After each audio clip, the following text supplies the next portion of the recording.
If when you splice pictures together, take two pictures from a different focal length, what you're going to end up with are different signal patterns. So going back to my dinosaur example, I actually started with a picture of a dinosaur. I scaled him up to make him bigger, so more linear transitions, and I also shrank him down to make him smaller, more sharp angles. If I render him using just 1% of the available wavelets, it's really blurry, but you can see that there's dinosaurs, and we can see that I had trouble rendering the white background and the black text. At 2% of the wavelets, more detail starts to come out. And if you take a look at the small dinosaur, the lighting on his hip and on his shoulder is actually pretty sharp. But the other dinosaurs are still pretty blurry. At 3%, the small dinosaur is as sharp as he's going to get. More wavelets are going to adjust the color on him, but not the sharpness. Whereas the original dinosaur and the big dinosaur, especially around their hands, feet, and face, are still pretty blurry.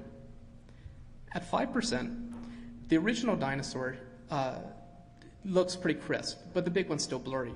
And at 8%, the big dinosaur is now crisp. Just following through the sequence, here's 10%, 20, 30, and at 40%, 97% of the pixels have the correct coloring. So now we can go back to image analysis.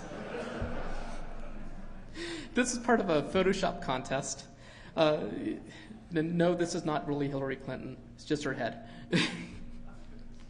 So the question is, can we actually detect that?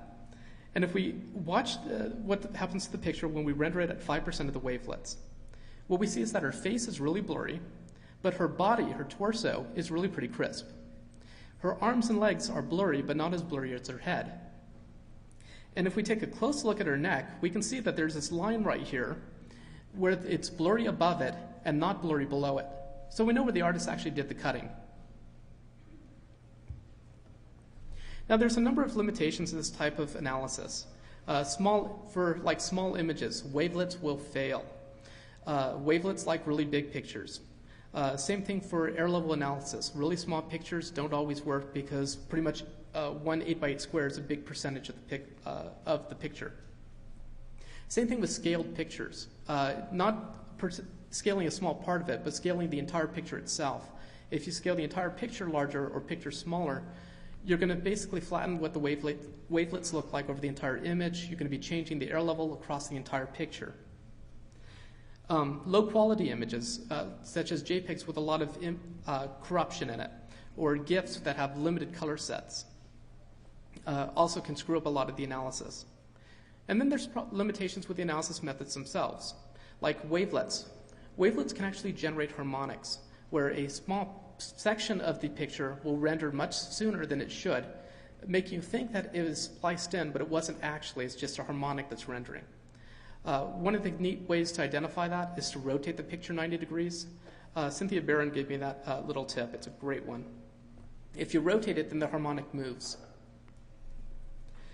There's also problems from mixing media. So for example, if you take a picture from a photograph or from a magazine and you convert it to a JPEG, you're not just going to pick up artifacts that are in the picture itself. You're also going to pick up things from the media transition.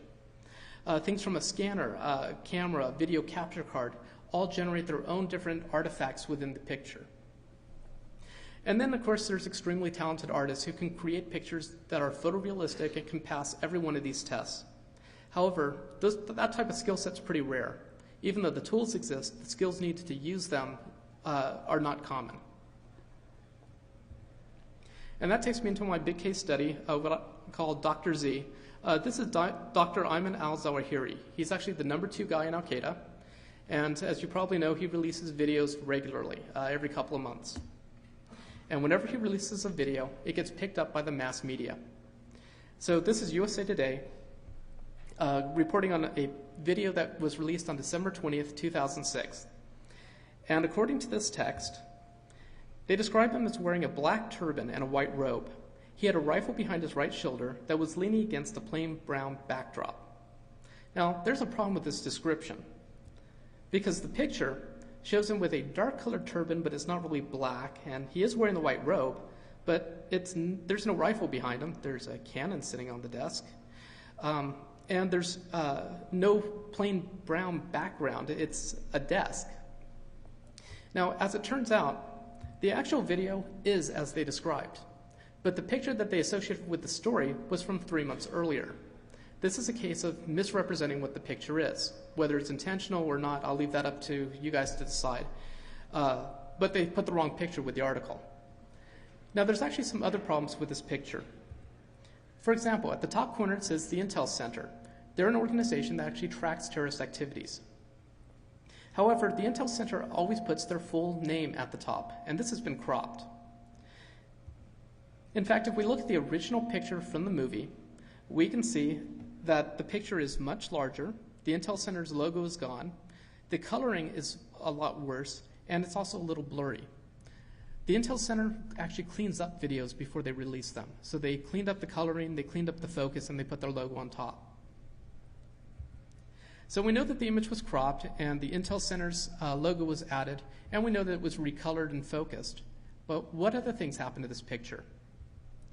Well, according to the air level analysis, it was not just cropped, it was cropped to the 8x8 boundary because there's no little dot dithering along the bottom border. The Intel Center's logo was added. Before that, the subtitles and As Sahab logo was added in the bottom corner. And even Dr. al-Zawahiri was added. You can see that halo going all the way around him. It has a special attribute in that it's not grayscale. So RG and B were encoded at different levels. And that happens because green screen backgrounds merge based on hue and not saturation or brightness. And so this is a real good suggestion that there's a chroma key screen, a green screen behind him. The other thing to notice is the banner text. You see the banner behind him has this text in the middle of it. While the banner is at one air level, the text is at a different air level. This suggests that as I took a cardboard sign and wrote MySpace on it, someone took a banner and wrote something on it.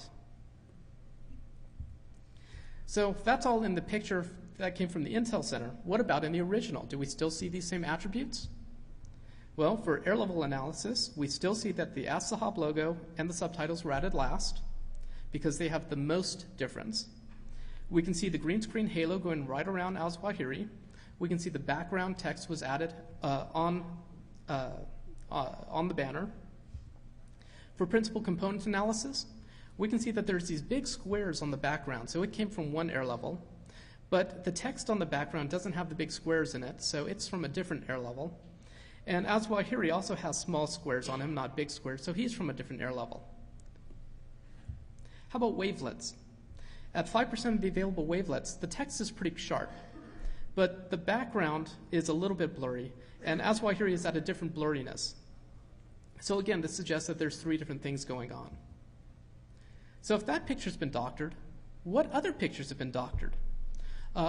In July 27, 2006, Al-Qaeda released another video, and it shows al-Zawahiri sitting on a studio, and boy, did this create a lot of controversy when it came out. The American public was furious at the government, saying if he is in a studio making these videos, why can't we catch him? Well, the answer is he's not in a studio. You see, studios usually don't put lighting above the scaffolding because what it does is it creates a specular highlight above the scaffolding. And it also creates a shadow below, but there's no shadow here. At air level analysis, we can see that al-Zawahiri has the halo going around him again, so he's green screened, or likely green screened.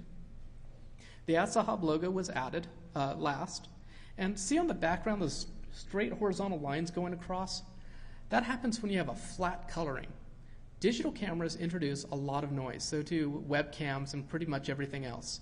There's spurious photons that hit the CCD and so on. You don't get flat coloring. This is flat coloring. This was likely drawn. Principal component analysis shows that the background is at one air level, the pictures on the background, all 3 pictures are at 3 different air levels, and Zawahiri is at a different air level. But what's really neat shows up in the 3rd principal component. You can actually see the highlight on him from the light that's shining on him to illuminate him. And if we just draw lines around where the light's located, we can see that the background is no more than a foot or 2 behind him. Either that or else they're using a laser beam to highlight him. And the background, even though it represents a big studio, is not a studio because it's too close behind him. And wavelets show that there's at least 6 layers going on. I'm just going to go clockwise around the picture. So the Assahab logo is very crisp, and it shows all this dot dithering from nice square waves, which means the logo was actually shrunk. The picture of Mohammed Atef is very blurry. The Twin Towers are sort of blurry. The background shows linear coloring. Mohammed Atta is almost crisp, and Azwahiri is very crisp. So there's 6 layers to this picture. So if we know that the background was drawn, can we identify the source of the pictures? Well, let's take Mohammed Atta as an example. This picture is available online, and it comes from the 9/11 Commission's report, or the report on 9/11. And if we just take this picture and shrink it down and skew it over, it's a good match. So now we know where they got the picture from. However, there's one little problem with this picture, and that's it still has the government tag identification number in the bottom corner. Not a problem. The artist simply removed it. The picture of Mohammed Atef, the guy on the other side, likely came from a wedding photo between his daughter and Osama bin Laden's son. And I say that because that's the only picture, only set of pictures I could find of him where he's not wearing these big 1970s type collars.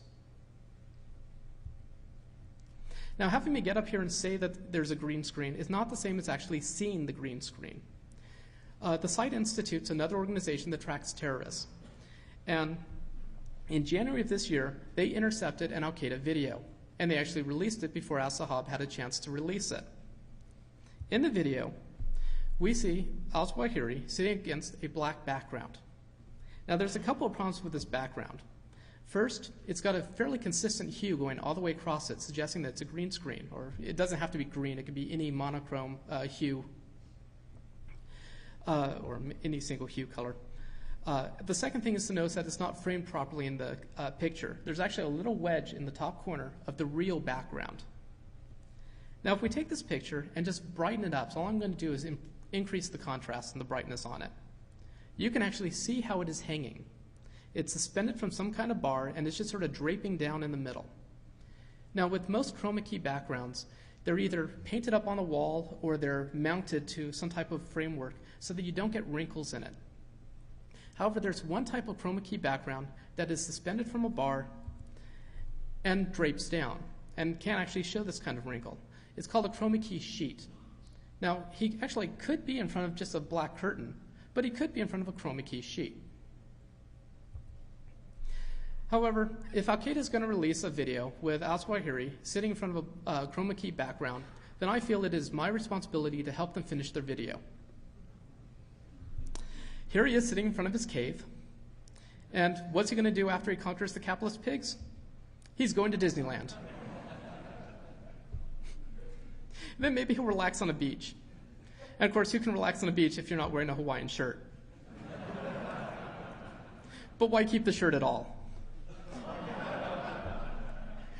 Now, for this picture, I actually tried my best to get the quality correct. So let's see how I did on principal component analysis.